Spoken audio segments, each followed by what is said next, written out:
আর ওর পিছনে যেটা বাকবাকুন করবা সেটারও কাল্লা আলাদা হয়ে যাবে। একবার ক্ষমা করে দিয়েছি, দ্বিতীয়বার আর ক্ষমা করা হবে না, হবে।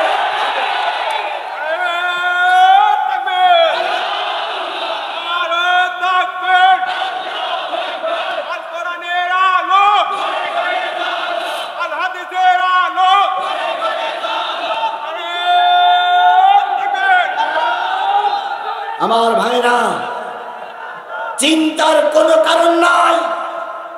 এই উল্লাপাড়ায় অনেক মাহফিল তোমরাই আমার বন্ধ করে দিয়েছিলে। উল্লাপাড়ার অনেক স্টেজে আমি আসার পরে ফিরে যেতে হয়েছে। সেই দিন আজকে আছে? জোরে বলেন, সেই দিন কি আজকে আছে? সেদিন মঞ্চে বড় বড় শয়তান দলীয় নেতারা বসেছিল, তাদের সামনে আমি বাঘের বাচ্চার মতন কথা বলেছি। সেদিন ওদের ভয়ে মুখে তালা লাগাইনি। আর আজকে ডাইনে বামে পিছনে সামনে রাস্তায় মাদ্রাসায় পাঁচিলের উপরে সব জামাত বিএনপির নেতারা বসে আছে। এখন যদি কেউ কোরআন বন্ধ করার কথা বলে, জিহ্বাটা টেনে কুকুরি দিয়ে খাওয়ানো হবে। ফাজলামি যা করেছ আর ফাজলামি করার চেষ্টা করবে না। একবার ক্ষমা করে দিয়েছি, দ্বিতীয়বার আর ক্ষমা করা হবে না। কথা বলেন, কথা বলেন, কথা বলেন, কথা বলেন।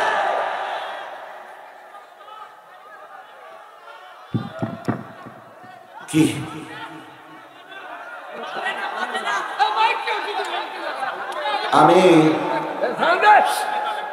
আমি প্রায় জায়গায় বলতেছি, বাবা এখন প্রতিদিন একটা দুইটা করে মাহফিল করতে হয়, মাইকটা ভালো নিয়ে।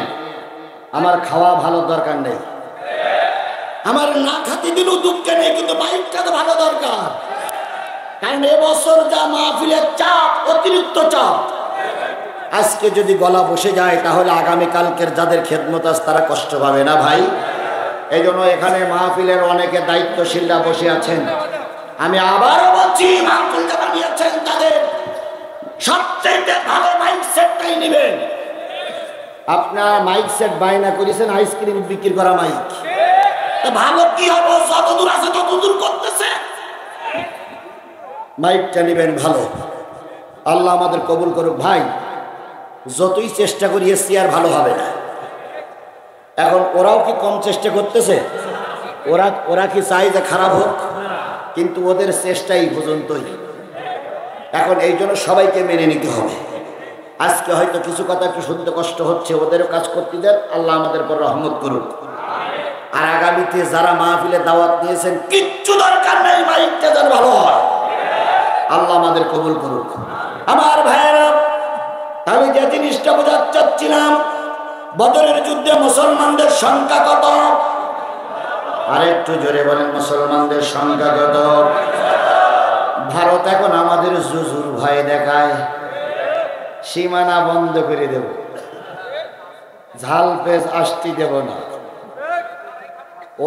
ওদের এখন থরহরি কম্প লেগে গেছে।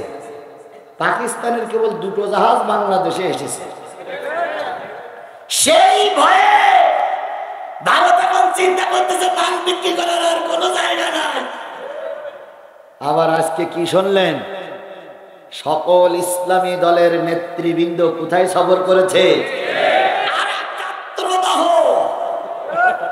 ভারত চিন্তা করতেছে চীনের সঙ্গে যদি যোগাযোগ হয়েই যায় আমার অবস্থা কেরাসিন। আর ভারত, তুমি ভালো করে শুনে রেখে দাও, আমরা একা নই। তোমার এক পাশে আছে পাকিস্তান, তোমার এক পাশে আছে আফগানিস্তান, তোমার আরেক প্রান্তে আছে জম্মু কাশ্মীর, আজাদ কাশ্মীর, আর এক পাশে আছে বাংলাদেশ। চারিপাশ থেকে যদি নারাই তাকবীর স্লোগান দিয়ে তোমার এলাকায় ঢুকে পড়ি, তোমার বাঁচার মতো কোনো লাইন থাকবে না, কোনো লাইন থাকবে না, কোনো লাইন থাকবে না। বিএনপি ভাইদের জন্য আজকের একটা বিরাট আনন্দের দিন। এখানে যারা বিএনপি করতেছেন আপনার জন্য বিরাট একটা আনন্দের দিন। 21শে আগস্টে গ্রেনেড হামলায় আমাদের দেশের সম্পদ তারেক জিয়ার রায় হয়েছিল, সাবেক স্বরাষ্ট্রমন্ত্রীর রায় হয়েছিল। আজকের কোর্টের মাধ্যমে তাদেরকে বেকসুর খালাস দেওয়া হয়েছে।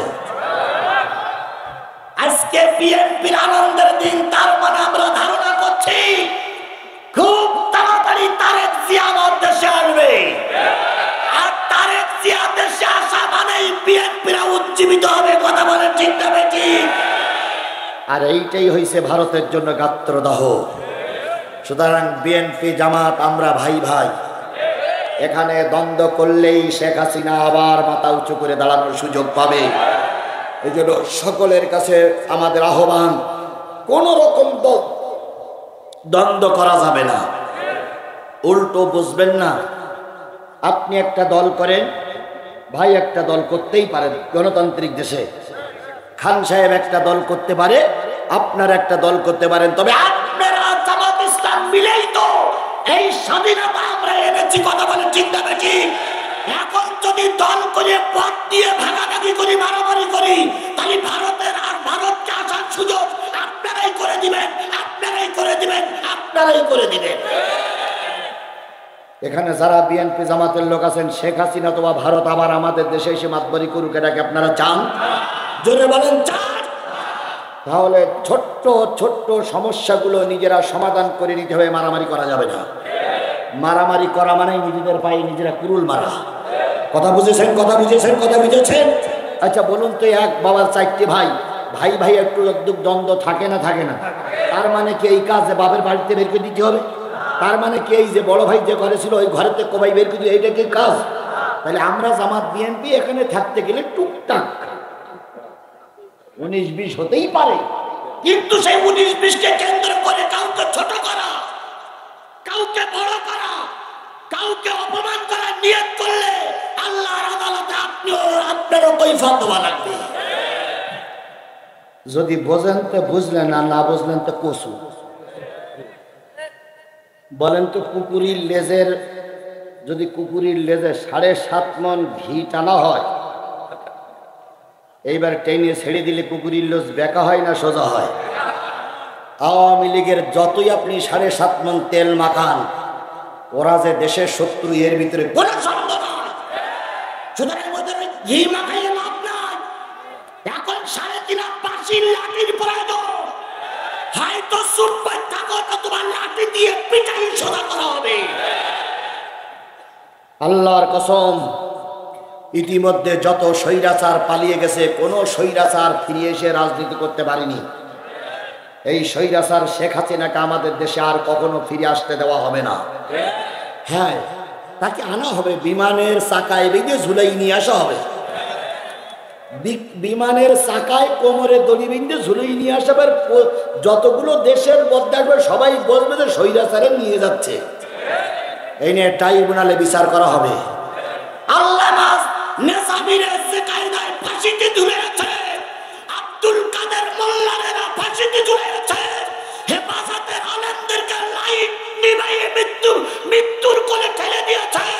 আওয়ামী লীগের নেতা কর্মীদের এই পরিণতির জন্য অপেক্ষা করার জন্য বলা হচ্ছে, তোমাদের নেতা কর্মীদের ওই পরিণতি আজ হোক কাল হোক হবেই হবেই হবেই হবে।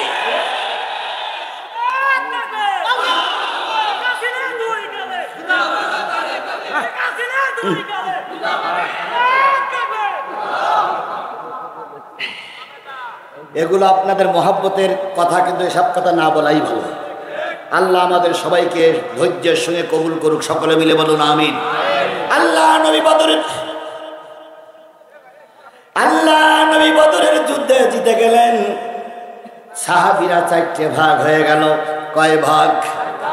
এক ভাগ আল্লাহ নবীকে হেফাজত করতেছিলেন, আর এক ভাগ কাফেরদের তারাই নিয়ে চলে গেল। ধর ধর ধর আবু জেহেলের বংশধর। আর এক ভাগ আহত নিহত ভাইদেরকে খেদমত করতেছিলেন। আর এক ভাগ গনিমতের মাল কাফের রাজা ফেলে রেখে গেছে, ওইগুলো কুড়াই এক জায়গায় করতেছিলেন। এবার যখন বদরের প্রান্তর মুসলমানদের সব এক জায়গায় হয়ে গেল, যারা মাল কুড়ালো তারা বলল এগুলো সব আমার, কারণ আমি অতিরিক্ত মাল পুরোই পাইছি রাস্তায়। কাফেরেরা চলে গেছে, আর কি রেখে গেছে? মাল ফেলাই রেখে গেছে, এগুলো আমার। এবার যারা নবীকে হেফাজত করতেছিলেন তারা বললেন, আরে ভাই নবীর জন্য যুদ্ধ করেছি, নবী যদি না বাঁচে তাহলে তুই মারলে করবি কি? সুতরাং তোর এই মালে আমারও অংশ আছে।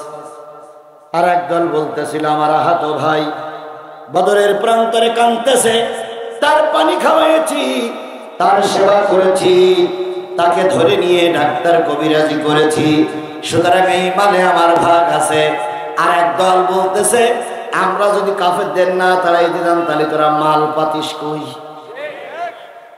চারি দল যখন ভাগ হয়ে গেল, নবীর দরবারে চারি দল যে বলতেছি, ইয়া রাসূলুল্লাহ আমরা কি গনিমতের মালে অংশ পাবো না?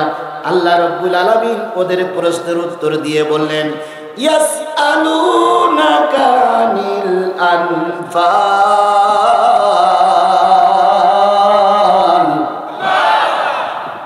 কুলিল আনফালু লিল্লাহি ওয়ার রাসূল। কাফেরেরা যাইত পারেনি আর ক্ষমতার দ্বন্দ্ব। দেখেন, শিক্ষা নেন, কাফেরেরা এখনো 10 কিলোমিটার যাইতে পারেনি, এখনো কেবল বদরের প্রান্তরে আছে তারা। আর তোরা গনিমতের মাল নিয়ে এখন টানাটানি শুরু করেছিস। আমরাও খেয়াল করতেছি, আওয়ামী লীগের দেশ থেকে পালিয়ে যাবার আগেই বিএনপি ক্ষমতায় যাবে না জামাত ক্ষমতায় যাবে তাই নিয়ে টানা পড়েন কিছুটা জায়গায় শুরু হয়েছে। না না না, এ টানা পড়েন করা যাবে না। আল্লাহ বলতেছে, ও নবী তোমার কাছে প্রশ্ন করতেছে, গনিমতের মাল কারা পাবে, গনিমতের মাল কারা অংশদার? আপনি বলে দিন, ইয়াসআলুনাকা আনিল আনফাল, এই গনিমতের মাল সম্পর্কে আপনার প্রশ্ন করতেছে, আপনি বলে দিন এটা আল্লাহর এবং তার রাসূলের। এই যে গনিমতের মাল এক জায়গায় করেছি, এর সব অংশীদার কার? আচ্ছা, আল্লাহ যদি সাহায্য না করতো তাহলে এই গনিমতের মাল পাওয়া যেত? আর রসুল যদি নেতৃত্ব না দিত তাহলে এই গনিমতের মাল পাওয়া যেত? ভাই আপনারা জামাতের, আপনারা বিএনপি এখন মনে করতেছেন আমাদের সম্পদ। আল্লাহর কসম, আপনার সম্পদ নয়, সম্পূর্ণটাই আল্লাহর রহমত। বিএনপি জামাত এই 15.5 বছর কি কম চেষ্টা করেছিল? কি সফল আসি নাই? একদল ছাত্ররা ময়দানে নামল, ছাত্ররা ময়দানে নেমে তারা এই ভোট চোরদেরকে তাড়াইয়ে দিল, এই গণতন্ত্র হত্যাকারীদের তাড়াইয়ে দিল। কথা বলেন ঠিক না বেঠিক? এই নরঘাতককে তাড়াইয়ে দিল। তাড়াইয়ে দেওয়ার পরে দেশের সম্পদ এখন তোমারও নয়, বাংলাদেশ জামাত ইসলামের নয়, এই সম্পদ এখন জনগণের।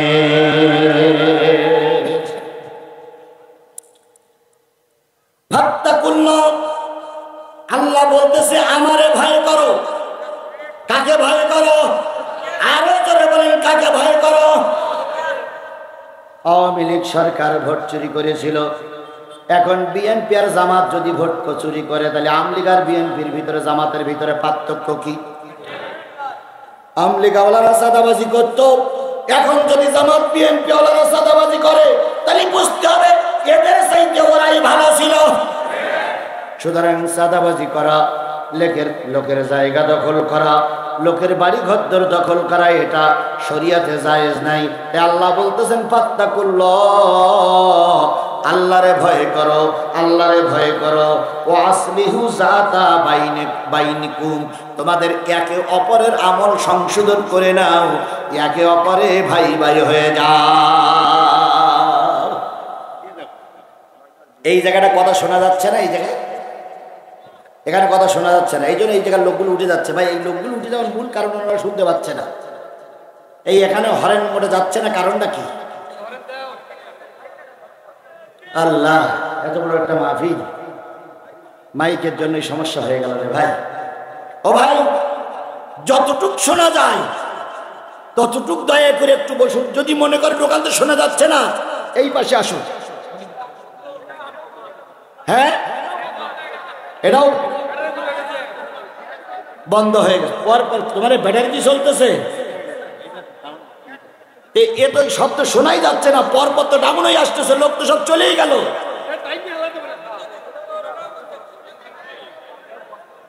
আমি তো ভালো বুঝতে পারছি না, এখানে তো শব্দ আসতেছে না। এটা বন্ধ হয়ে গেছে, এটা বন্ধ হয়ে গেছে, ওটা বন্ধ হয়ে গেছে, তাহলে চালু আছে কোনটা? হায় হায় ভাই, এই দেখেন এটা চালু আছে, ওটাও চালু নাই, ওটা চালু নাই, এটা চালু নাই, এটা চালু নাই, তাহলে চালু আছে কোনটা? এবার কি চালু হয়েছে? হয়নি, মহাজালা। এ পাশে এটা চালু হয়েছে, চালু হয়নি। এটা চালু হয়েছে, এটা চালু হয়েছে, হয়েছে, আল্লাহ কবুল করুক। এই পাশে, এই পাশেটা কি চালু হয়েছে? হয়নি, মহাজালা। বলেন তো ভাই কি করি? কত আল্লাহ পারা যায়?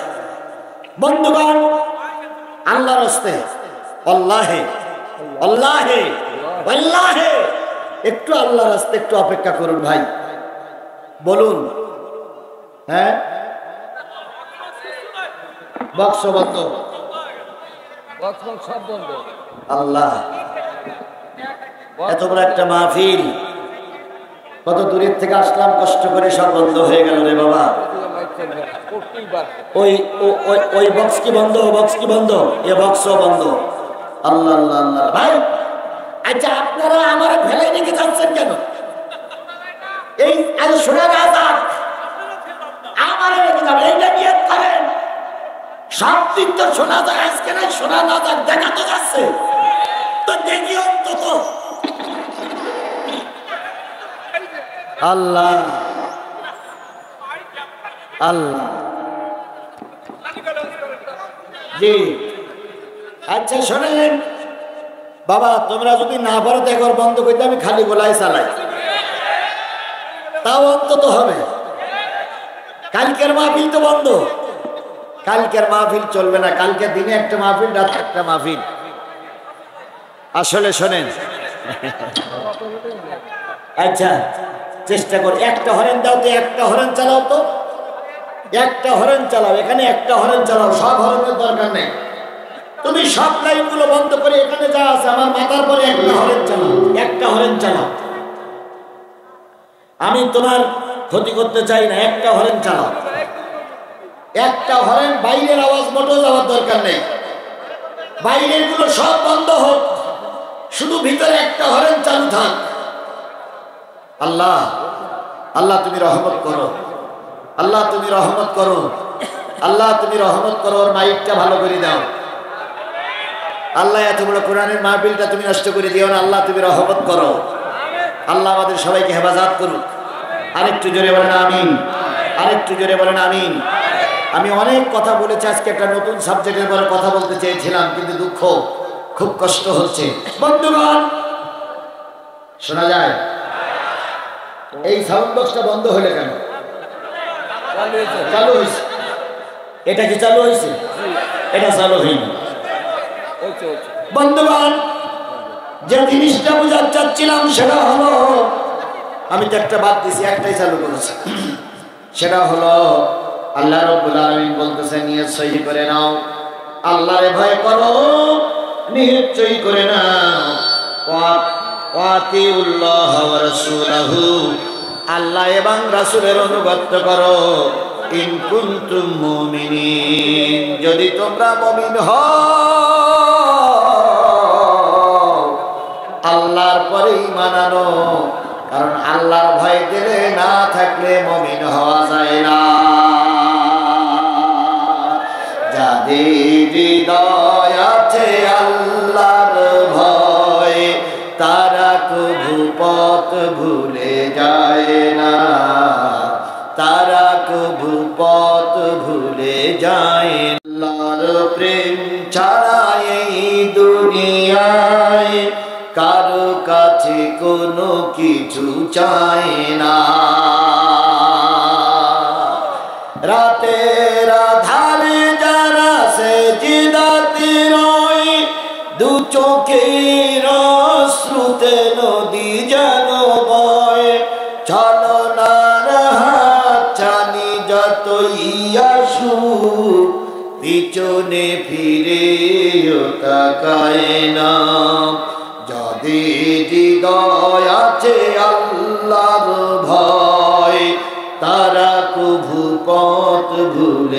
যায় না। এতক্ষণ আল্লাহ পাক বললেন ওই বদরের যুদ্ধের মানুষদের কথা, এবার আসতেছে আমাদের কথা। আল্লাহ বলতেছেন ইন্নামাল মুমিনুন الذين إذا ذكر الله وجلت قلوبهم وإذا تليت عليهم آياته زادتهم إيمانا وعلى ربهم يتوكلون। প্রকৃত মুমিনদার তারাই যাদের সামনে জিকির করলে আল্লাহর দেব, যাদের সামনে জিকির করলে মানুষের দিলগুলো নরম হয়ে যায়, আর যাদের সামনে কোরআন তেলাওয়াত করলে তাদের ঈমান বৃদ্ধি পায়। আর ওই লোকগুলো আল্লাহর উপরে ছাড়া কারোর উপরে তাওয়াক্কুল করে না। ও আমার জাতি ভৈরবের মুসলমানেরা, তাওয়াক্কুল করতে হবে কার উপরে? আরো জোরে বলেন, তাওয়াক্কুল করতে হবে কার উপরে? মানুষের উপরে তাওয়াক্কুল করলে আল্লাহ বরকত দেয় না, তাওয়াক্কুলটা করা লাগবে আল্লাহর উপরে। আবু হুরায়রার নাম কি আপনারা শুনেছেন? আবু হুরায়রা তখন ছোট, খুব ছোট, কেবল কালেমা পড়ে মুসলমান হয়েছে। আবু হুরায়রা বাড়ির থেকে চলে আসলেন, জাতি তাকে বের করে দিল, পরিবারের লোক তার বিপক্ষে চলে গেল, পরিবারের লোক তাকে মারতে শুরু করলো। এলাকায় যখন রাস্তায় ঘুরে বেড়ায় প্রতিটা মানুষ তাকে ধিক্কার দেয়, তুই কেন কালেমা পড়তে গেলি, তুই কেন মুসলমান হলি, তুই কেন কালেমা পড়েছিস, তোর সমাজে দাম নেই। আবু হুরায়রা বাধ্য হয়ে নবীজির দরবারে চলে গেল। আহলে সুফার ভিতরে সকল সময় কিছু মুসাফির থাকতো। ওই গ্রুপের ভিতরে 40 জন হতো, 50 জন হতো, 70 জন হতো, 100 জন হতো। আহলে সুফা বলে ওই লোকদেরকে যারা কালেমা পড়ার পরে পরিবার তাদেরকে তাড়িয়ে দিয়েছে। ছেলে কালেমা পড়েছে বাপ বিরোধী, বাপ কালেমা পড়েছে পরিবার বিরোধী, ভাই কালেমা পড়েছে ভাই বিরোধী। এইরকম লোকগুলো রসুলের মসজিদে এসে শুয়ে থাকতেন। মসজিদে শুয়ে থাকার পর সকাল সন্ধ্যা দুপুরে যদি কিছু হাদিয়া আসতো, এই হাদিয়া তারা ভাগ বটারা করে খেয়ে ফেলতো। এক লোকমা এক বাটি দুধ আসলে সবাই ভাগ করে খেয়ে ফেলতো। একটু খেজুর আর একটু পানি আসলে তারা সেগুলো ভাগ করে খেয়ে ফেলতো। এভাবে খাইতো আর সারাদিন মসজিদে নববীতে বসে থাকতো।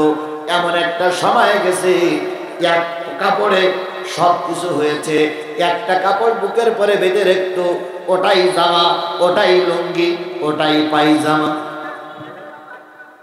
এবার কি শোনা যাচ্ছে? শোনা যাচ্ছে? অসুবিধা হচ্ছে কাদের? এদিকার লোক শুনতে পাচ্ছেন, তবে ভালো বুঝতে পারতেছেন, এইটাই তো। এখন কি করা? যতটুকু বুঝতে পারে এতটুকু একটু ধৈর্য ধরুন। আল্লাহ আপনাকে ধৈর্য দিলে পরকালের মুক্তি দেবে, পরকালের সম্মান বাড়িয়ে দেবে। আমার ভাইয়েরা, এক কাপড়ে নামাজ পড়তেন, এক কাপড়ে ঘুমাতেন, এক কাপড়ে রাত দিন 24 ঘন্টা থাকতেন। যারা আয়না ঘরে গিয়েছিল তাদেরকে বছরের পর বছর একটা কাপড়ে থাকতে হয়েছে। কথা বলেন ঠিক না বেঠিক? আমি তার জ্বলন্ত প্রমাণ। আমাকে 5টা দিন ওরা আয়না ঘরের ভিতরে রেখেছিল। এই 5 দিনের ভিতরে কাপড় পরিবর্তন তো দূরের কথা, ওরা গোসল করতে দিত না। এরপরে যখন বলতাম ভাই একটু পেশাব করব, ওরা বালতি এনে দিত, বালতি দিয়ে পেশাব করো। বলতাম একটু টিস্যু দেন, ওনারা বলতেন টিস্যু আপনার জন্য হবে না। যখন বলতাম বাথরুমে যেতে হবে, পায়খানায় যেতে হবে, তখন ওরা পায়খানাটা দেখাই দিতেন। অনেক সময় পায়খানার ঘরের ভিতরে কোনো পানি থাকতো না, কাপড় দিয়ে মুছে আবার ওদের সঙ্গে আসতে হয়েছে। ঠিক এরকম নির্যাতন, এরকম অত্যাচার, এরকম কষ্ট অতীতের লোকদের হয়েছে। ওই আহলে সুফার ভিতরেও ছিল। 3 দিন 4 দিন পর্যন্ত কোনো খাবার তাদের জুটতো না। হঠাৎ করে 4 দিন পর একটা পেয়ালা একটু দুধ এসেছে। আবু হুরায়রা বর্ণনা করেন ওই দিন আমাদের সংখ্যা ছিল 40-এর উপরে। দুধ এসেছে কতটুক? 1 পেয়ালা। আবু হুরায়রা ছিলেন ছোট মানুষ। তিনি বলেন আমি দুধগুলো হাতে নিলাম, হাতে নিয়ে সর্বপ্রথম নবীর দরবারে গেলাম। নবীর দরবারে যেয়ে বলতেছি, ইয়া রাসূলুল্লাহ, 7 দিন পরে এক পেয়ালা দুধ এসেছে। আমার ধারণা ছিল নবী বলবে দুধগুলো তুমি সব খেয়ে ফেলো, কাউকে দেওয়া লাগবে না, কিন্তু নবী তা বললেন না। নবী বললেন, আবু হুরায়রা, তোমাদের সঙ্গে আহারে সুপায় কয়জন লোক আছে? আবু হুরায়রা বলেন, ইয়া রাসূলুল্লাহ, সব মিলে 39 আর আপনি মিলে 40। তাহলে 40 জন লোক কয়দিন না খাওয়া? দুধ এসেছে কতটুক? এক পেয়ালা। নবীজি বললেন, সবাইকে দাওয়াত করো। আবু হুরায়রা বলেন, ইয়া রাসূলুল্লাহ, দুধ কিন্তু এক পেয়ালা। নবীজি বললেন, ওটাই তো দেখতে পাচ্ছি। আবু হুরায়রা বলেন, ইয়া রাসূলুল্লাহ, যদি অনুমতি দিতেন আপনাকে দিতাম, আর বাকিটুকু হয়তো আমি খাইতাম। নবী বললেন, না না আবু হুরায়রা, ওরাও ক্ষুধার্ত, তুমিও ক্ষুধার্ত, আমিও ক্ষুধার্ত।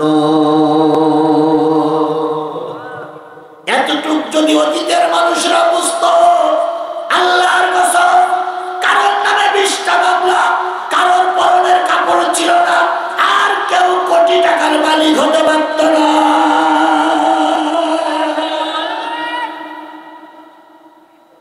আবু হুরায়রা দুধের পেয়ালাটা রেখে সবাইকে নিয়ে বললেন, একটু দুধ এসেছে, রাসূল দাওয়াত করেছে।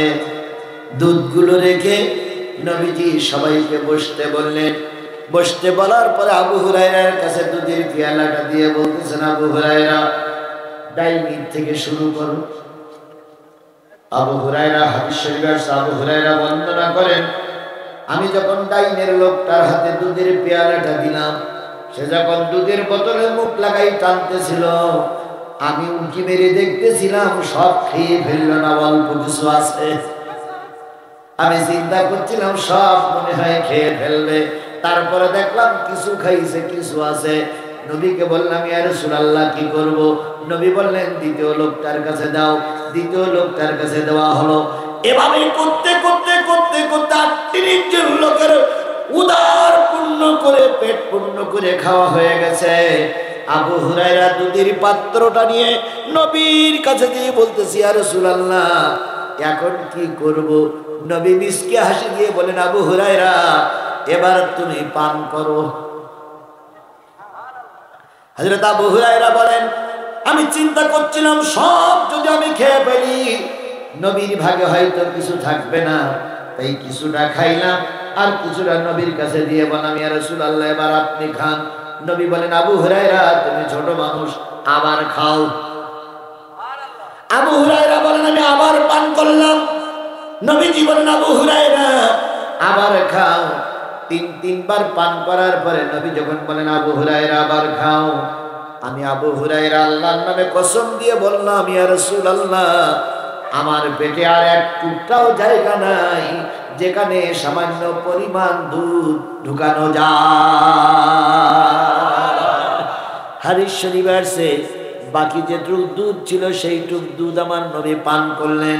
পান করার পরে আল্লাহ নবী বলেন, ওয়া আলা রাব্বিহিম ইয়াতাওয়াক্কালুন।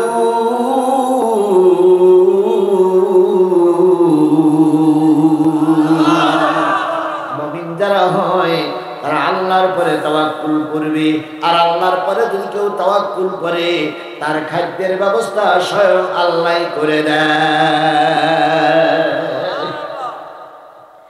আল্লাযীনা ইউকিমুনাস সালাতা ওয়া মিম্মা রাযাকনাহুম ইনফিকুন।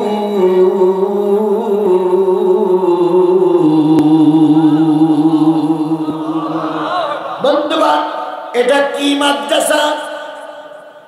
আর একটু জোরে বলেন, কি মাদ্রাসা? ভৈরব হাফিজিয়া নুরানি ফোরকানিয়া মাদ্রাসা। কথা বলেন ঠিক না বেঠিক? এরকম একটা মাদ্রাসা ছিল মিশরে, এরকম একটা হাফিজিয়া মাদ্রাসা। ওই হাফিজিয়া মাদ্রাসার থেকে একজন হাফেজ বেরিয়ে আসলেন। আজকে যে 2 জন হাফেজের মাথায় পাগড়ি পরেছি, এই 2 জন হাফেজের বয়স কত হতে পারে? 12-14 বছর বয়স। আর আমি যে হাফেজ সাহেবের কথা বলতেছি মিশরে বাড়ি, 7 বছরের ছেলে কোরআনের হাফেজ। আর একটু জোরে বলেন না সুবহানাল্লাহ। 7 বছরের একজন কোরআনের হাফেজ যদি মাথায় পাগড়ি পরে সমাজে ঘোরাঘুরি করে, এমন কোন জালেম নাই তারে ভালোবাসবে না। মিশরের যে বংশের থেকে ওই ছেলেটা হাফেজ হইছে, ওই বংশে ওরা 7 ভাই। কয় ভাই? 7 ভাইয়ের ভিতরে এক ভাই হয়েছে কোরআনের হাফেজ, আর 6 ভাই জেনারেল শিক্ষিত। ওই হাফেজ সাহেবের বাবা মারা গেছে, মা বেঁচে আছে। ওরা কয় ভাই? 7 ভাই। হাফেজ সাহেব হেফজখানার থেকে মাথায় পাগড়ি পরে হুজুরের দোয়া নিয়ে যখন বুকে কোরআন শরীফ চারা নিয়ে বাড়ি এসেছে, মার জীবন ধন্য হয়ে গেছে। মা তখন যায় নামাজে বসে কাঁদতেছে, আল্লাহ আমার স্বামী মরে গেছে, দুঃখ নাই, আমার ছেলে হাফেজ হয়েছে, এটাই আমার জীবনের বড় পাওয়া। হাফেজ সাহেব নামাজ পড়ে, বাকি ছেলেরা নামাজ পড়ে না, মা খুশি হয়। একদিন হঠাৎ করে জুমার নামাজ পড়তে গেছে, ইমাম সাহেব বলতেছে আজকে ইসলাম নিবু অবস্থায়, ইসলাম দেশের থেকে বিদায় হয়ে গেছে, হয়ে যাচ্ছে। ভারতের বুকে আমাদের ইসলাম প্রচার করা দরকার। ঠিক এই মুহূর্তে ভারতের বুকে আমাদেরও ইসলাম প্রচার করা দরকার আছে না নাই? ভারত দেখেন প্রায় মসজিদের নিচে শিবির মূর্তি পাওয়া যাচ্ছে, প্রায় মসজিদের নিচে রামের মূর্তি পাচ্ছে, শিবির মূর্তি পাচ্ছে। এখান থেকে কয়েক বছর আগে সবচেয়ে ভারতের একটা বড় মসজিদ, কি মসজিদ জানো? বাবরি মসজিদ ভেঙে কি বানিয়েছে? রাম মন্দির বানিয়েছে। সেদিন মুর্শিদাবাদে এক মসজিদের নিচে নাকি রাম মন্দির পাওয়া গেছে।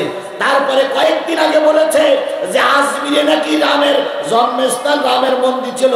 আমি চিন্তা করি তোমার রাম আর পালানো জায়গা পাইনি, সব মসজিদের ভিতরে গিয়ে পালাইছে। এত বড় ভালো রাম কোন জায়গায় পালানো জায়গা পাইনি, সব মসজিদে গিয়ে পালাইছে। তারপর ওদের আরেকটা নেতা ওই যে চিন্ময় প্রভু, চিন্ময় কৃষ্ণ দাস ওদের নাকি প্রভু। তাহলে প্রভু ওদের দেবতা, তো ওদের দেবতারে ধরিয়ে জেলখানায় নিয়ে গেল পুলিশ, অথচ দেবতা কিছুই করতে পারল না। তাহলে ও কোন দেবতা? আমার ভাইয়েরা, ভারতে ইসলাম প্রচারের জন্য ওই মসজিদ যখন ইমাম সাহেব উদ্বুদ্ধ করলেন, ছেলেটা এসে বাড়ি এসে দেখে মা যায় নামাজে, মার মুখের কাছে মুখ লাগাই বলতেছে, মা আমি না কোরআনের হাফেজ, আমি কোরআনের দাওয়াত নিয়ে ভারতে যাব। যদি লোকের মতন লোক হয়, একজন লোক অনেক কিছুই করতে পারে। মা বলতেছে, বাজান তুই কোরআনের হাফেজ, আর বাকি ছেলেরা নামাজ পড়ে না, তুই আমাকে ফেলাই রেখে চলে যাবি? ছেলে তখন বলতেছে, মা তুমি দোয়া করো, যদি কোরআনের দাওয়াত নিয়ে ভারতে যাই আর ভারতে যদি মারা যাই, তোমাকেও আল্লাহ জান্নাতের মেহমান বানাবে, আমাকেও জান্নাতের মেহমান বানাবে। যে যেমন কথা তেমন কাজ। ছেলে আর মা প্রস্তুতি নিল। এবার সংবাদ পাওয়া গেল মিশর থেকে একদল মানুষ ভারতে ব্যবসা করার জন্য যাবে। হাফেজ সাহেব চিন্তা করলো, আমিও ওই কাফেলার সঙ্গে যাব। কি করার জন্য? দাওয়াত দেওয়ার জন্য। ওরা যাবে ব্যবসা করার জন্য, আর আমি যাব দাওয়াত দেওয়ার জন্য। ছোট ছোট হাফেজরা ভালো করে শোনো, তোমাদের দিকে জাতি তাকাই আছে, আমরা তাকাই আছি, বিশ্ব তাকাই আছে। বাংলাদেশের হাফেজ সাহেবরা বিভিন্ন বিশ্ব মডেল থেকে, বিভিন্ন বিশ্ব দরবার থেকে বড় বড় প্রাইজ নিয়ে আসতেছে আমাদের হাফেজ সাহেবরা। কথা বলেন, কথা বলেন। এটা যখন শুনি তখন আমাদের গর্বে, আমাদের গৌরবের প্রতীক, ওরা যখন প্রতীক নিয়ে ফিরে আসে তখন আমাদের মনটা উজাড় হয়ে যায়। কথা বলেন ঠিক না বেঠিক? হাফেজ সাহেব বলল, আমি যাব দিনের দাওয়াত নিয়ে। ওরা আসবে ব্যবসা করার জন্য। ওদের কাফেলা আছে 39 জন। হাফেজ সাহেব ওদের কাফেলায় যখন যোগ দিতে চাইল, তখন ওদের কাফেলায় লোক হয়েছে কয়জন? 19 জন আসবে কি করার জন্য? ব্যবসা করার জন্য। আর একজন আসবে কিসের দাওয়াত নিয়ে? আল্লাহর কোরআনের দাওয়াত নিয়ে। মা যখন বুঝলেন 7 বছর 8 বছরের বাচ্চা আমার কথা শুনবে না, মা কিছু রুটি বানালেন, কিছু খাদ্য তৈরি করে দিলেন, এই কোরআন শরীফটা গেলাবের ভিতরে ঢুকালেন। এর আগে বিশ্বে কোরআন শরীফ কোনো গেলাবের ভিতরে থাকতো না, কোরআন আলগা আলগা থাকতো। একটা কাপড়ের গেলাব তৈরি করে মা কোরআন শরীফটা বুকের ভিতরে ঝুলাই দিলেন। 7-8 দিনের শুকনো খাবার দিলেন, কিছু নতুন পয়সা করে দিলেন, আর দিয়ে বললেন, বাজান যেখানেই থাকো তোমার মাকে যেন ভুলে যেও না, আর কোরআনের যেন অবমাননা করো না। কোরআন কিন্তু বিশ্বের সর্বশ্রেষ্ঠ কিতাব। মার উপদেশ নিয়ে ওই ছোট্ট হাফেজ 8 বছর বয়স, 7 বছরে শেষ করেছে। মাঝখানে 1 বছর চলে গেছে। কোরআন বুকে ধরে নিয়ে রওনা হলেন ভারতের উদ্দেশ্যে। কিসের প্রচারের জন্য? এই মুসলমান কথা বলেন, কি প্রচারের জন্য? বিরাট একটা নৌকা, বিরাট একটা কাঠের নৌকায় 40 জন চললেন। নৌকা মিশরের স্থলবন্দর থেকে চালু হয়ে গেল। 1 দিন গেল, 2 দিন গেল, 3 দিন গেল, 4 দিন গেল, 5 দিনের রাতে এখনো ভারতে পৌঁছাতে পারেন নাই। ভারত সাগরের পরে যখন আসলো তখন দেখা গেল বিরাট একটা সুনামি, বিরাট একটা প্রলয়কারী ঘূর্ণিঝড়।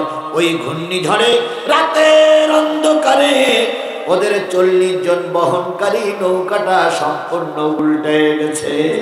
40 জন মানুষ ভারত সাগরে ডুবে গেল। যখন ভারত সাগরে ডুবে যায়, ওই হাফেজ সাহেবটা কোরআন বুকের থেকে নিয়ে উঁচু করে বলতেছে, মালিক, ও আমার রব, ও আমার আল্লাহ, ওরা ডুবে গেলে তোমার ইসলাম ডুববে না, কিন্তু আমি যদি ডুবে যাই তোমার কোরআন ভারতে পৌঁছাবে না। অমুসলিমদের কাছে দাওয়াত দেওয়ার স্বার্থে তুমি আমাকে হেফাজত করো। ওই ছেলেটার নাম ছিল বারাকাত। কি বললাম? বারাকাত। ওই ছেলেটার কান্না মালিক কিভাবে শুনেছিল না মালিকের ব্যাপার। হাফেজ বারাকাত বলেন, নৌকাটা ডুবে গেল। কিছুক্ষণ পরে মাথা উঁচু করলাম, নৌকার লোকজনও নাই, আমিও, আমার কাছে যে কোরআন শরীফ ছিল সেটাও নাই, এরপরে আমার যে সাথীরা ছিল সেটাও নাই, আমার কাছে যে খাদ্যগুলো ছিল সেটাও নাই। আমি হাফেজ বারাকাত হাবুডুবু খাইতেছি, খাইতে খাইতে কোথায় যাব কুল কিনারা পাই না। আমার 39 জন লোক সব হারায় গেছে, নৌকাটা তলায় গেছে, কোরআন শরীফটা গলার থেকে ছাড়ায় গেছে। কিছুক্ষণ আমি হাবুডুবু খেতে খেতে, লবণাক্ত পানি খেতে খেতে এক পর্যায়ে বুঝলাম আমার হাতের কাছে বিরাট একটা কাঠের গুটুরি, কাঠের গুটি, বিরাট একটা কাঠের গুটুরি, বিরাট একটা কাঠের অংশ আমার হাতের কাছে ভাসতেছে। কে যেন বলতেছে, বারাকাত রে, ওই কাঠের গুড়ির পরে চড়ে বয়, আল্লাহ তোর কাঙ্ক্ষিত জায়গায় পৌঁছে দেবে। বিপদে পড়লি সাহায্য করে কে? আর একটু জোরে বলেন কে? উল্লাহ পাড়ায় এরকম বিপদ আল্লাহ আমারও ফেলাইছিল। এই এমপির আগের এমপি সাহেব ছিলেন শফি সাহেব ছিলেন। উনি একবার আমার পর আক্রমণ করেছিলেন। উনি এখন আছেন না মারা গেছেন? আল্লাহ ওর আরো হায়াত বাড়াই দিক। হ্যাঁ, ওর আল্লাহ হায়াত বাড়াই দিক। আমি উল্লাপাড়াই স্টেশনের ওই পাশে মাহফিল, আমি মাহফিল করে নামলাম, উনিও আমার পিছনে পিছনে নামলো। ওনার টার্গেট আমারে ধরবে, মারবে, হত্যা করবে। এরপরে আমি আসতেছি, ওনার গাড়ি আমার পিছনে পিছনে, আমার গাড়িও পিছনে, আমার গাড়ি সামনে, আমার ড্রাইভার। আর আমি চিন্তা করেছিলাম আজকে মারাই যাব, কারণ ওর সঙ্গে একটা পুলিশের গাড়ি আছে আর ওনার দল বল আছে। উনি আসতেছে, আমিও আসতেছি। হঠাৎ করে একটা ব্যাপক বাঘ, ড্রাইভার বললো, স্যার কি করবো? আমি বললাম, বাঘের ডাইনি গাড়ি সোজা চালা। সোজা কিছুদূর ভিতরে যেই একটা ছোট ব্রিজ, ব্রিজের ওখানে যেয়ে সব লাইট অফ। উনি মনে করলেন বাঘ ঘুরিয়ে সোজা রাস্তায় হুজুর চলে যাচ্ছে, পুলিশও সাইলেন্ট দিতে দিতে চলে যাচ্ছে। আমাকে নামাই দিল। নামাই দেওয়ার পর আমি একটা বাড়ির আস্তারায় যে একটা ছোট্ট জায়গায় আস্তারায় নিলাম। ওনারা আবার ঘুরিয়ে এসে এই গাড়িটারে পেয়েছে। গাড়ি পেয়ে বলতেছে গাড়ি কোথার?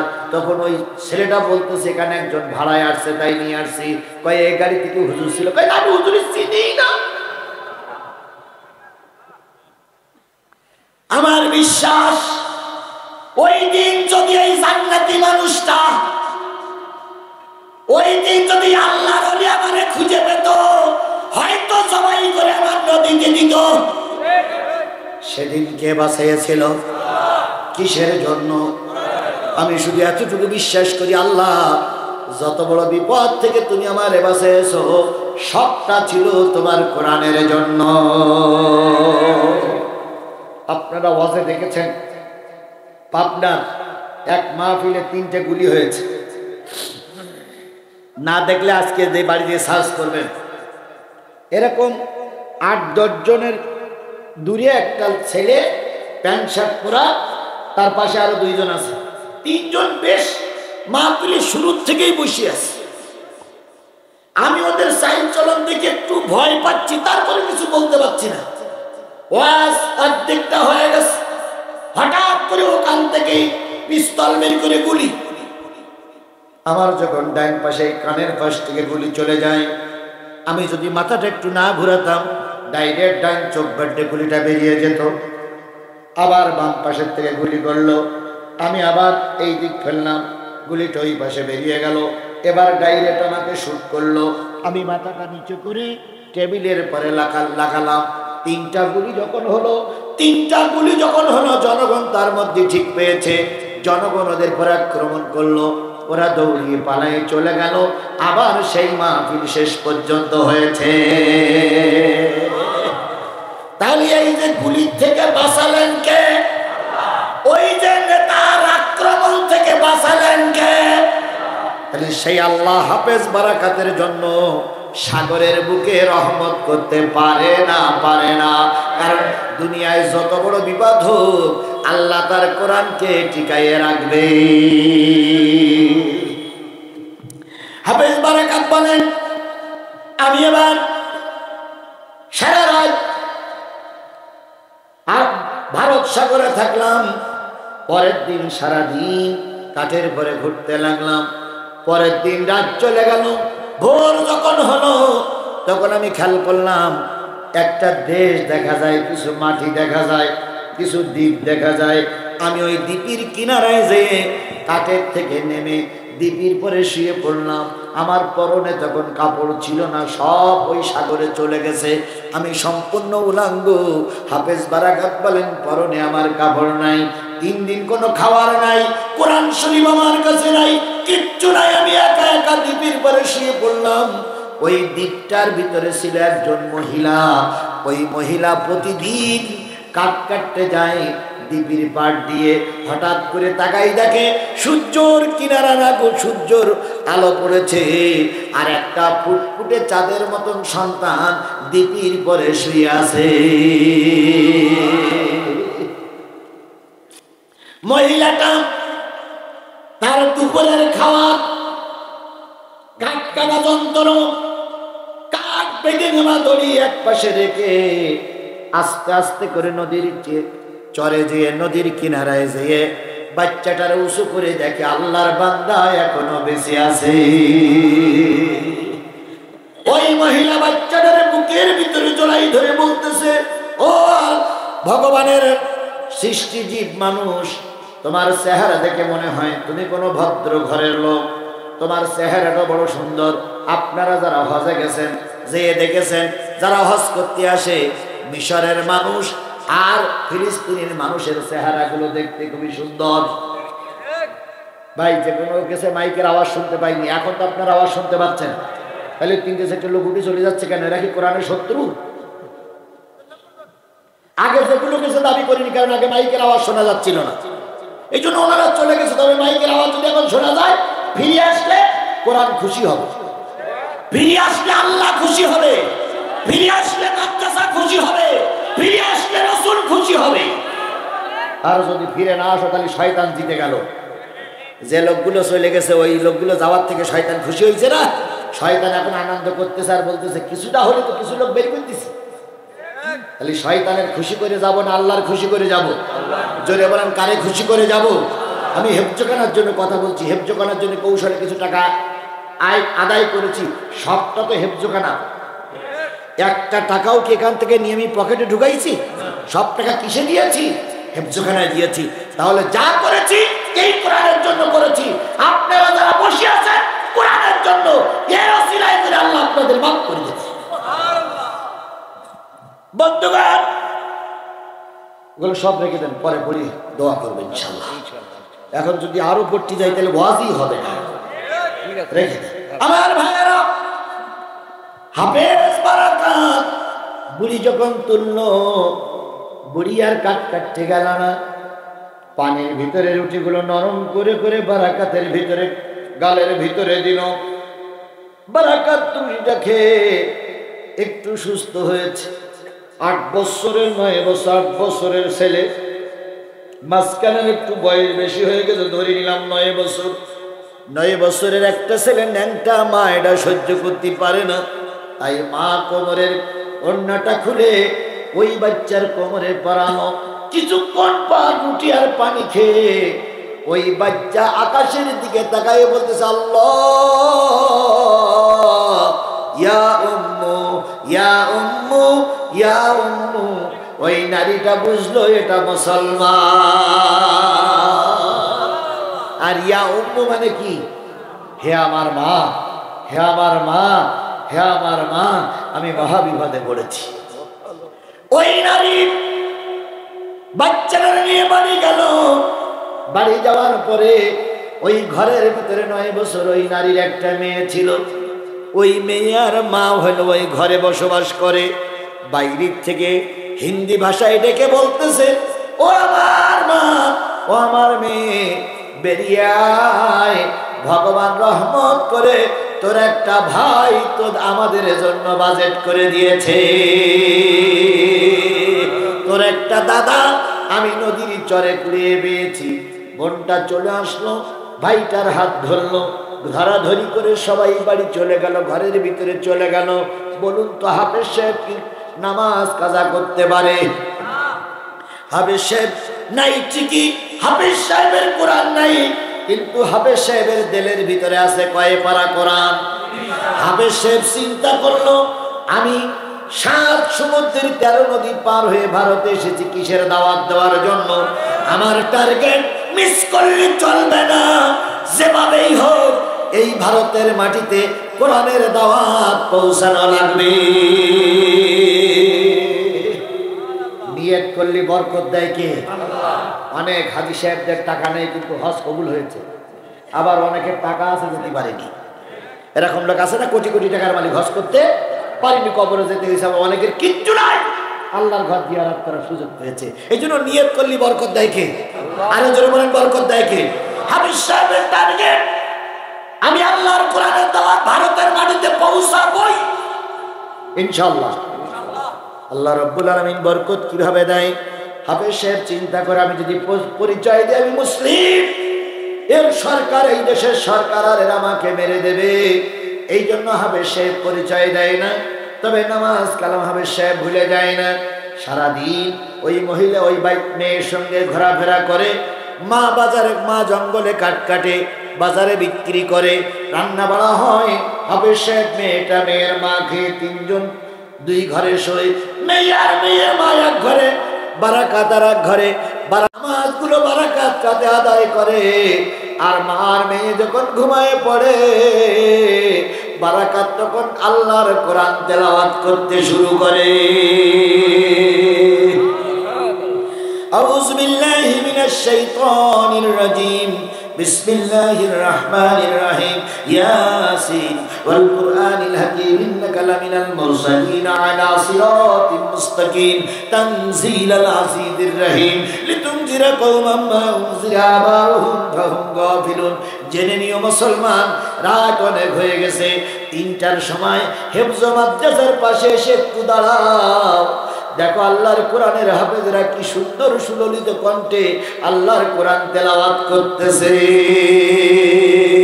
একটা বাচ্চাও চুপ করে থাকে না, সবাই দোল দেয়, সবাই দোল দেয়, সবাই দোল দেয়। দোলের তালে তালে আল্লাহর কোরআন তেলাওয়াত হয়। হাফেজ বারাকাত তেলাওয়াত করে। এভাবে করতে করতে 1 বছর পার হয়ে গেল। বারাকাতের বয়স 10, মেয়েটার বয়সও 10। এবার মা কাট কাটে। বারাকাত একদিন বলল, মা আমি না তোমার সন্তান, আমি আমার মা বিদায় দিয়ে তোমাকে মা পেয়েছি, আমার দেশ পরিত্যাগ করে নতুন একটা দেশ পেয়েছি, আমার ভাইদের পরিত্যাগ করে একটা বোন পেয়েছি। তুমি মা বুড়ি মানুষ, কাট কাটবে বাজারে বিক্রি করবে, হয় না, দড়িটার কাটুক, দড়িটার ওই অস্ত্রটা আমার কাছে দাও, জঙ্গলটা দেখাইয়া দাও, আজকের থেকে তোমার এই সংসারের দায়িত্ব আমার। বলুন তো বুড়িটা খুশি না বেজার? বলুন তো বুড়িটা খুশি না বেজার? আর ও মেয়েটাও কি খুশি? আল্লাহ, হে ভগবান, তুমি আমার একটা ভাই দিয়েছো। আর বুড়ি বলে, হে ভগবান, আমার পেটে সন্তান হয়নি, কিন্তু তুই আসমান থেকে একটা সন্তান দিয়েছ। ভারত তুমি বুঝলে না, মুসলমানদের বিপক্ষে চলে গেলে ভারতের যত ঐতিহ্য সব মুসলমানদের হাতে গড়া। বাবরি মসজিদ মুসলমানদের গড়া, তারপরে আগ্রার তাজমহল কাদের গড়া? দিল্লির গেট মুসলমানদের, তাজমহল মুসলমানদের, আজমির শরীফ মুসলমানদের। সব যদি ভেঙে দেওয়া, সব যদি গুড়িয়ে দাও, তাহলে কি শিবির লিঙ্গ দেখতে যাবে মানুষ? ধ্বংস হয়ে যাবে ভারত। কথা বলেন ঠিক না বেজি? আর আজ হোক কাল হোক প্রস্তুতি নিয়ে আল্লাহ রসুল বলেছেন ভারতের সঙ্গে মুসলমানদের একটা যুদ্ধ হবে। সেই যুদ্ধে অনেক মুসলমান শহীদ হবে, সর্বশেষ ওই যুদ্ধে মুসলমানরা বিজয় অর্জন করবে, আর ভারত ভেঙে খান খান হবে। রসুলের সব ভবিষ্যৎবাণী যদি সত্য হয়ে থাকে, কোরআন শরীফ মাথায় করে নিয়ে বলতেছি এটাও সত্য, এটাও সত্য যে একদিন ভারত ভাগ হবে, সেদিন ওই ভারতে মুসলমানদের পতাকা উড়বে। আল্লাহ যেন সেইটা দেখার তৌফিক আমাদের দান করেন, সকলে বলুন আমিন।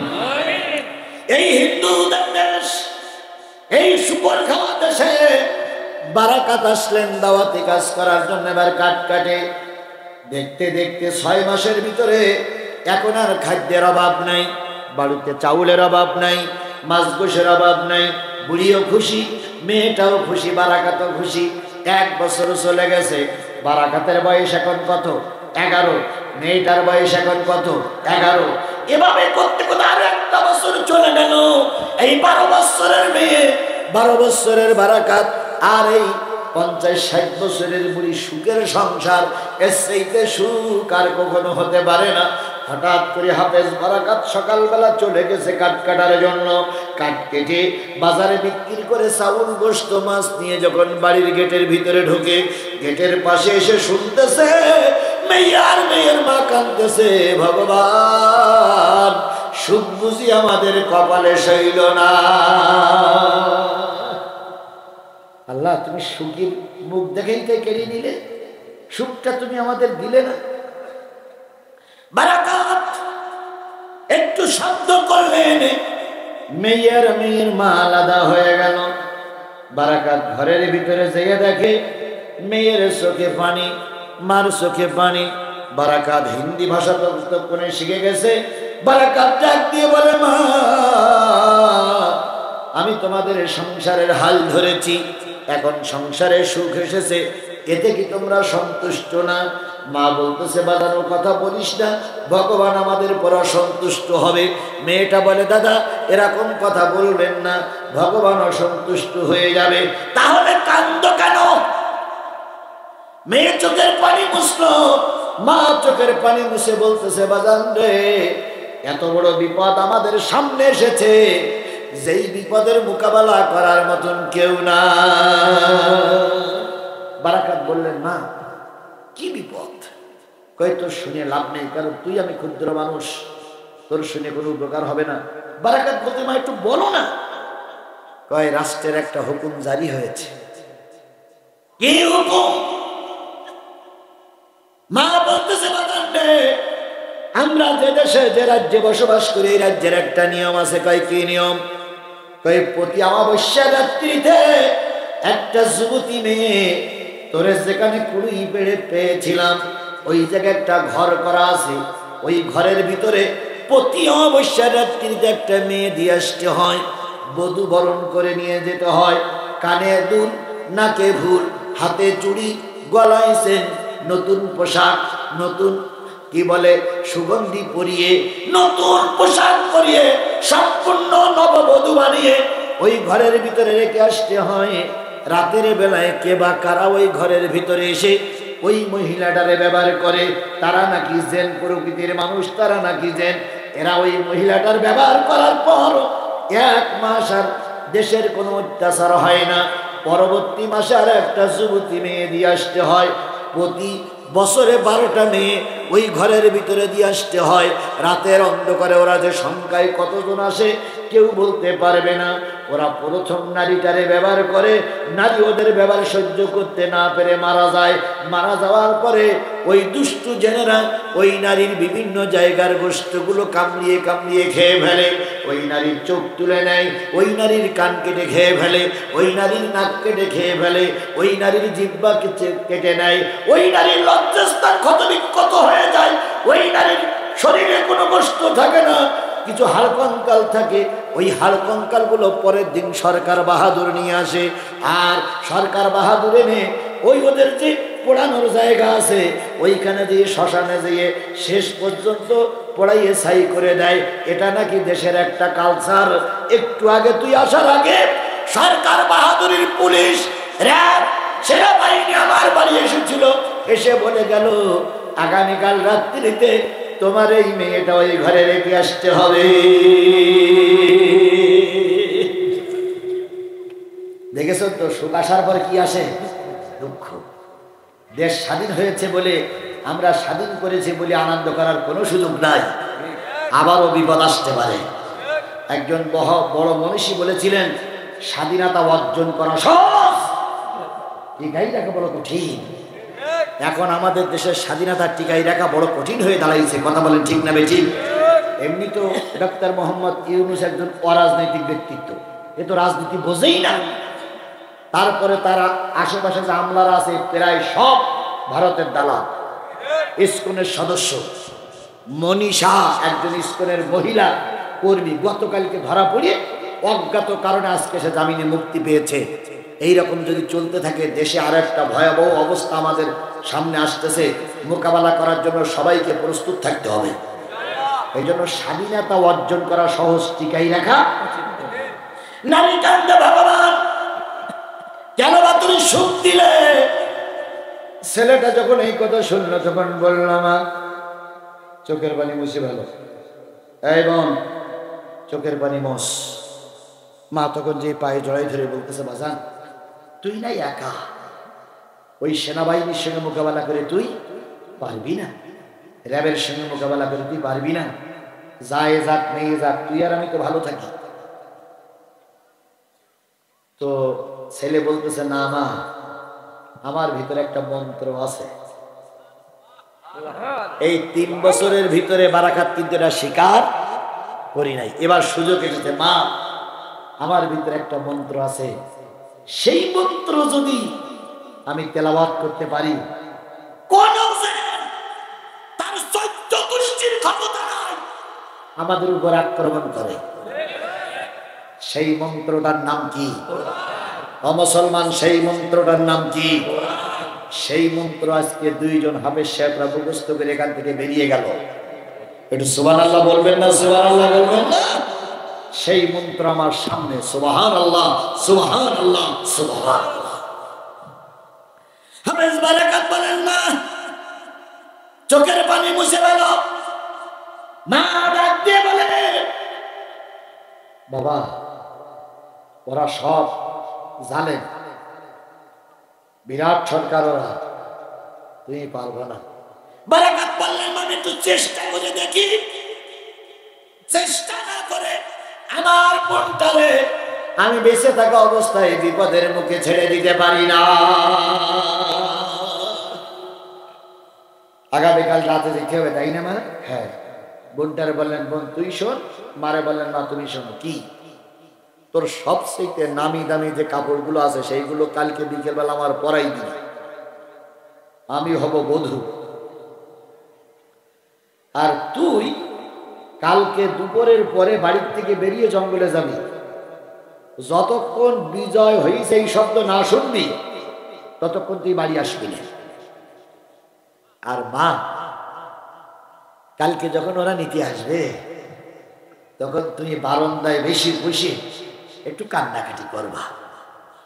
আমি জানি তোমার কান্না আসবে না, কারণ আমি তো তোমার পেটের সন্তান না, তারপর কান্নার অভিনয় করা লাগবে। আর কানে দুল আমার তো ফুটো নাই, তারপরে পরাই দে, নাকে যেভাবে পরা, হাতের চুড়ি পরা। বারাকাত হইলেন নববধূ, মেয়ে গেলেন জঙ্গলে। মা বিকালবেলা কান্দে বসে আহারে আমার ছেলে, মা আহারে আমার মেয়ে, মা কান্না সুরি আলাদা। র‍্যাব, পুলিশ, সেনাবাহিনীর লোক এসে বলতেছে মা কেন্দে লাভ নেই, দেশের সার্বভৌমত্ব বজায় রাখার জন্য তোমার মেয়ে যাচ্ছে কুরবানি হতে, আর আমার দেশ শান্তিই থাকবে। মা বললেন বারাকাতকে পালকির ভিতরে করে নিয়ে পালকিতে তুলে নাচ গান করতে করতে ঢাকঢোল পিটাতে পিটাতে আজকের অমাবস্যার রাত, অমাবস্যার রাতে দিয়ে আসা হলো ওই নদীর কিনারে একটা ঘর করা আছে। ঘরের ভিতরে বারাকাত ঢুকে সেনাবাহিনী ইশারা করলেন আপনারা চলে যেতে পারেন, কোনো ভয় নাই, তোমরা কেউ না থাকতে পারো, কিন্তু আমার সঙ্গে বড় একটা শক্তি আছে, তিনি হলেন আমার আল্লাহ। বাংলার দামাল ছেলেরা, বাংলার কলেজ পড়ুয়া ছেলেরা, সেই আল্লাহ এখন আছে না নাই? সেই আল্লাহ এখন আছে না নাই? তোমাদের কোনো ক্ষমতা ছিল না এই পেট্টির বাচ্চা তাদের, যদি আল্লাহ রহমত না করতো। যে আল্লাহ রহমত করে এই জালেমদের হাত থেকে দেশটারে হেফাজত করেছে, সেই আল্লাহ আজও আছে না নাই? আর একবার যদি ময়দানে নামতে হয় প্রস্তুত থাকো। তবুও ভারতের কাছে আমাদের দেশের অখণ্ড, আমাদের দেশের এই অবস্থা বিক্রি করে দেওয়া হবে না। কথা বলেন ঠিক না বেঠিক? ভারতকে 1 ইঞ্চি জায়গা আমরা ছেড়ে দেব না। ভারত বলতেছে চট্টগ্রাম দখল করবে, এসে দেখো চট্টগ্রাম কারোর বাবার পৈতৃক সম্পদ নয়। কথা বলেন ঠিক না বেঠিক? এটা আমার স্বাধীন সার্বভৌম দেশের একটা অংশ। চট্টগ্রামে যদি হিন্দুরা আক্রমণ করে, আমরা এখান থেকে লং মার্চ করে চট্টগ্রামে যাব, তোমার ভারতের কোন সৈন্যকে 1 ইঞ্চি জায়গা দখল করতে দেওয়া হবে না, হবে না, হবে না।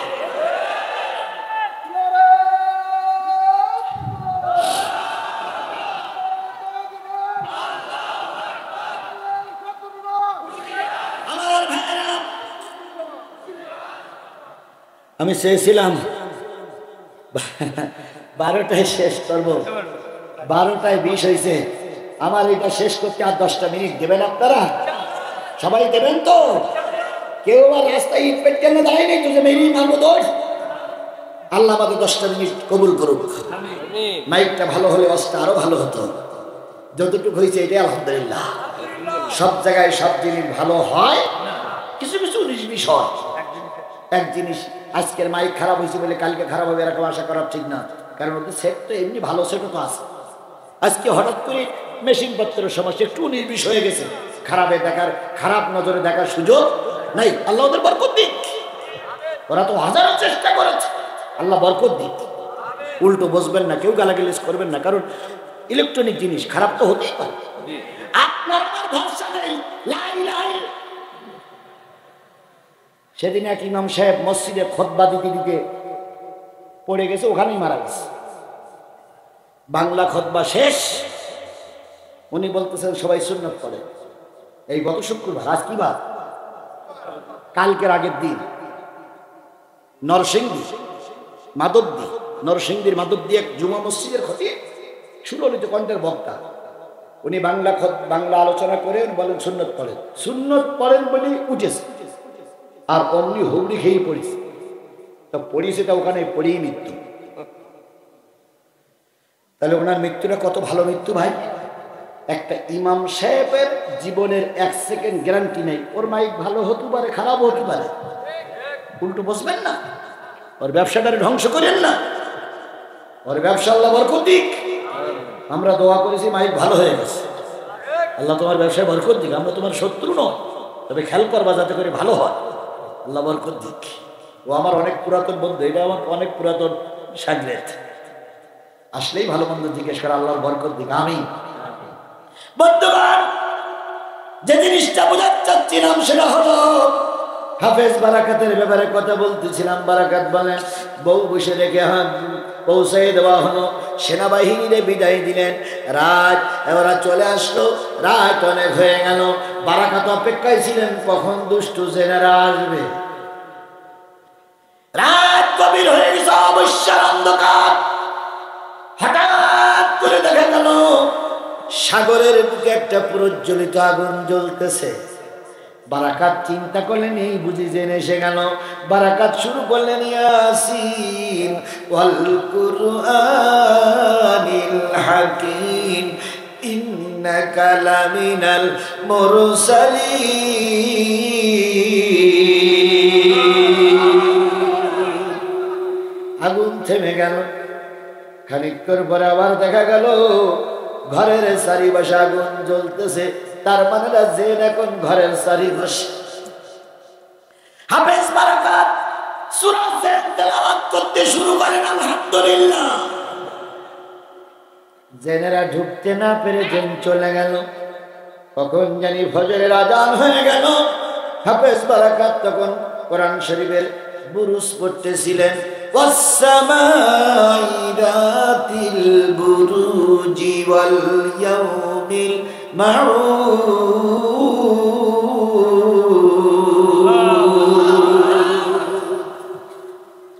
ফজর হয়ে গেছে।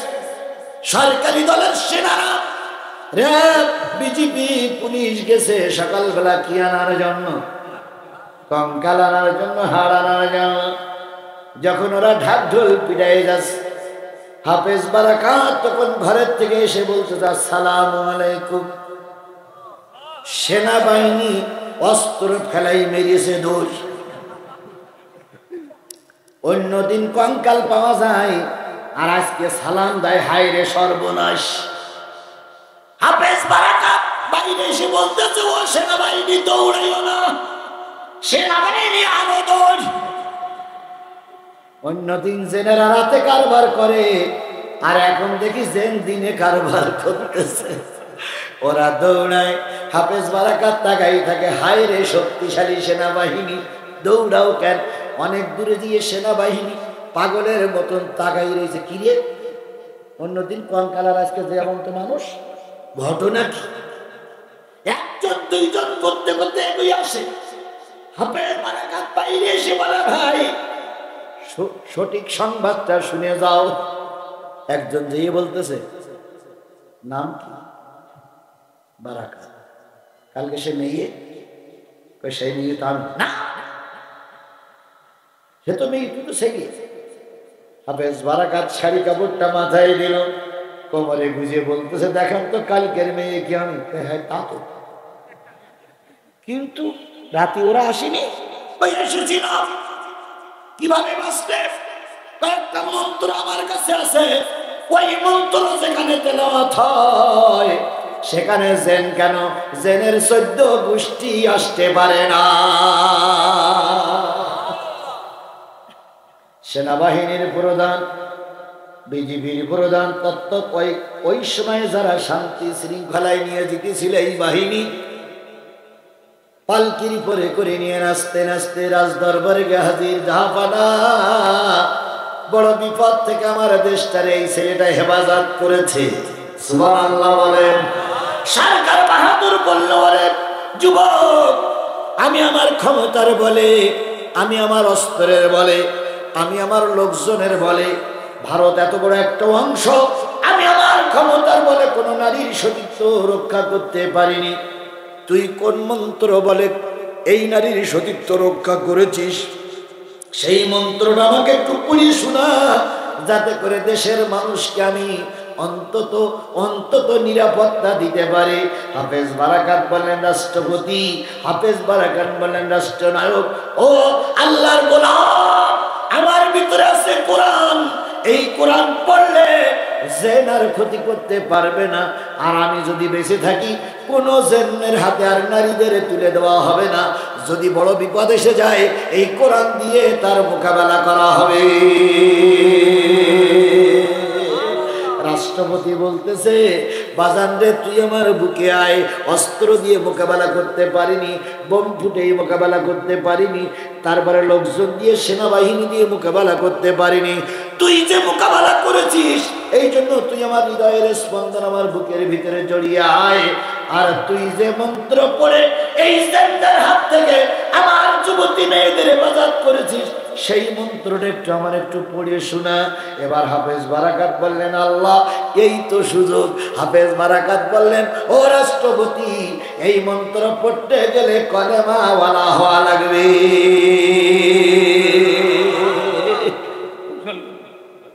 বারাকাত তখন বলতেছে, এই মন্ত্র পড়তে গেলে কি ওয়ালা হওয়া লাগবে? রাষ্ট্রপতি তখন বলতেছে, কালেমা ওয়ালা হলে যদি বিপদ থেকে বাঁচা যায়, তুই সেই কালেমা আমার পড়াই দে। রাষ্ট্রপতি কালেমা পড়লেন, সেনাবাহিনীর প্রধান কালেমা পড়লেন, গোটা দেশে সমাবেশ হতে শুরু করলো। আর বলল রাষ্ট্রপতি, সেনাবাহিনী প্রধান বিচারপতি সব কালেমাওয়ালা হয়ে গেছে এই বিপদ থেকে বাঁচার পরে। এইবার ওই এলাকার যেখানে যাই সেখানের লোকজন দলে দলে কালেমা পড়ে মুসলমান হয়ে যায়। যে অঞ্চলে, ভারতের যে অঞ্চলে হাফেজ বারাকাত কালেমার দাওয়াত দিয়ে লক্ষ লক্ষ কোটি কোটি মানুষকে কালেমাওয়ালা বানাইছিলেন, ওই অঞ্চলটার নাম হচ্ছে মালদ্বীপ। অঞ্চলটার নাম কি? মালদ্বীপ। মালদ্বীপ ছিল ভারতের একটা অংশ, অনেকগুলো দ্বীপের সমন্বয়ে হলো মালদ্বীপ।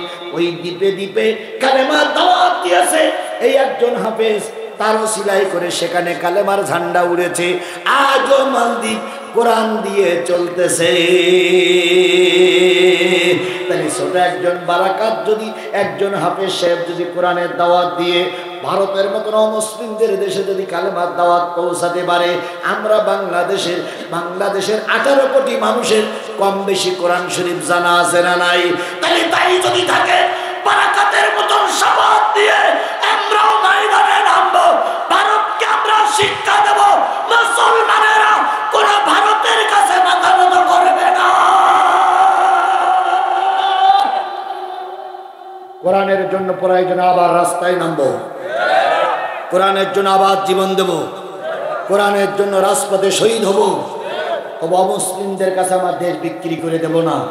কারা কারা রাজি আছেন? 2 হাত উঁচু করে মালিকের দেখা। আল্লাহ আমাদের এই হাতগুলোরে কবুল করে নিক, মৃত্যুর আগ পর্যন্ত কোরআনের পক্ষে থাকা তৌফিক দান করুক। আল্লাহ তুমি দয়া করে এই হেফজখানা এবং আমাদেরকে তুমি কবুল করে নাও। এক বারাকাত যদি কোরআনের দাওয়াত দিয়ে ভারত ইসলাম প্রচার করতে পারে, আমরা হাজারো বারাকাত নয়, লক্ষ বারাকাত নয়, কোটি কোটি বারাকাত বাংলাদেশে আছে, আমরা সবাই সংঘবদ্ধভাবে এই ভারতের মোকাবেলা করব।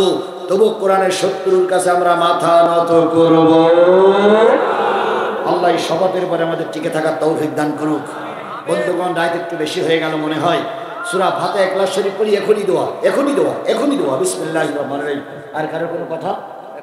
আচ্ছা জি, সালাম বিনা। এখন কিন্তু লোক চলে যাবে। সূরা ফাতিহা ইখলাস পড়ি ভাই, দোয়া হবে ভাই, দোয়া না করে যাবেন। বিসমিল্লাহির রহমানির রহিম।